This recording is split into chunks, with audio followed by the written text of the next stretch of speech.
With us now, Democratic Congressman Kathy Mantle, co-chair of the bipartisan task force for combating anti-Semitism. Madam Congresswoman, appreciate you being with us. Ordinarily, this isn't really a topic of division, right? It seems as though combating anti-Semitism should be something that everybody can get on board with. Some of your fellow Democrats, though, are not so keen. Here is Rashida Tlaib and Jamal Bowman. Take a listen.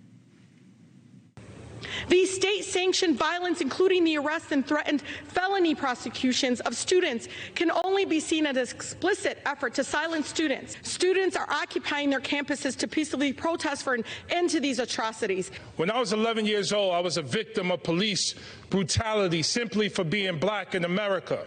And now I see that brutality being inflicted on peaceful protesters at Columbia University. And for what?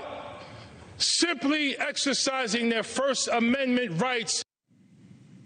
Congresswoman, how did the Democratic Party end up with members of Congress who, and I hate to say this, but are Hamas adjacent, if you will, or Hamas apologists?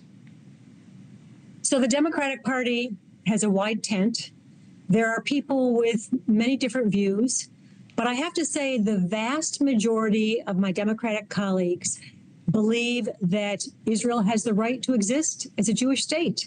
They understand that the war that is being that's taking place right now was started by Hamas, a jihadist terrorist group who invaded Israel on October 7th. 3,000 Hamas fighters invaded the country, went house to house, slaughtering people, raping women, mutilating people, burning people alive. It was a horrific event. And Hamas brought on to the people it is supposed to represent, the Palestinian people, this disaster by hiding among civilians, building their weapons caches under churches and hospitals, mosques and hospitals. And there's a difference of view. Yeah, well, Congressman, you get no argument from me on the evils of Hamas and that the Palestinians are suffering not despite of Hamas's good works, but because of Hamas and because of Hamas's actions. You were at Columbia. You've spoken out about what these protesters were doing and what they were saying, and that they want intifada in America and long live the resistance, and some saying, I am Hamas. And yet when asked about it, the very first question at the White House briefing today, this is the White House spokesperson, because the president hasn't spoken, this is the White House spokesperson's response. Take a listen. Let's not forget, in 2017, he was very clear what we saw, the anti-Semitic vile that we saw in Charlottesville, on the streets of Charlottesville. He called that out.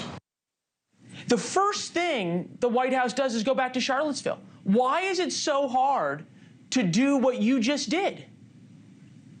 I have to say President Biden has stood strongly with Israel and has stood strongly against anti-Semitism. Let's remember that President Biden is the first president in U.S. history to pull together an interagency task force and to come up with the first U.S. national strategy to combat anti-Semitism. And I have a bill that I have introduced on a bipartisan, bicameral basis that would implement his national strategy to combat anti-Semitism. Now, what you're talking about on college campuses, there are two competing issues. One is the right to free speech, which we, of course, support, but the other is the right of schools to set the time, place, and manner in which students can exercise their free speech, and also to make sure that what is happening on campus does not cause harassment, discrimination, isolation against students, and particularly Jewish students. Thanks for watching. Go to joinnn.com to find NewsNation on your television provider.